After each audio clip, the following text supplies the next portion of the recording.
You guys, mac and cheese. What?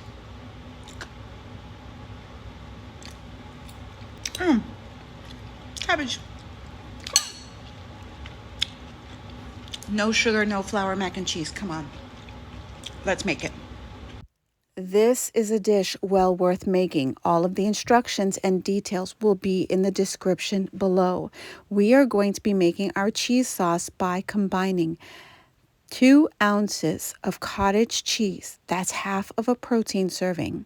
To that, we're going to add a splash of water.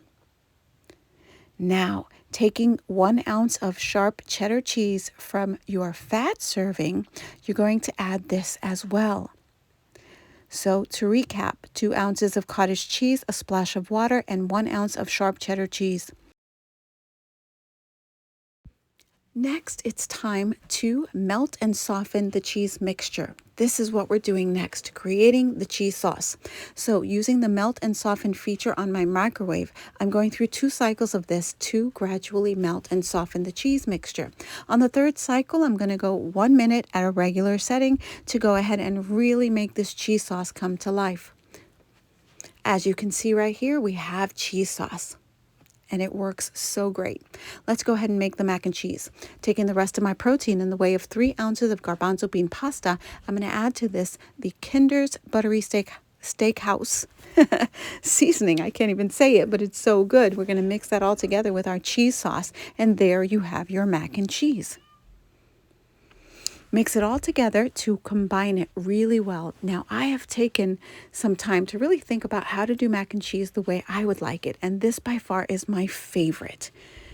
It is my favorite. So let's go ahead and put it back in the dish where we made the cheese sauce and let that rest. Now moving on, it's lunchtime, so let's go ahead and take 7 ounces of my roasted cabbage that I have on hand, and we'll make sure to heat that up really nicely.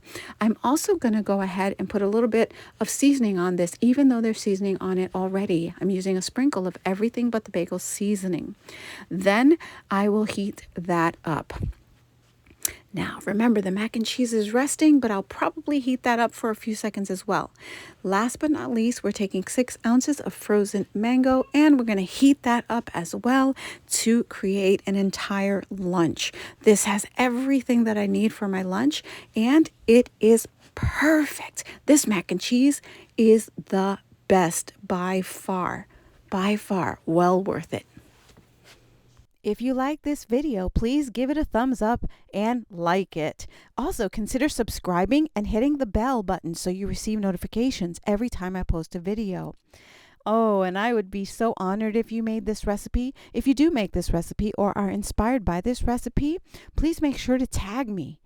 In this BLE community, when we tag one another, we support each other's visions and we lift each other up. So, thank you so much, and I'll see you soon.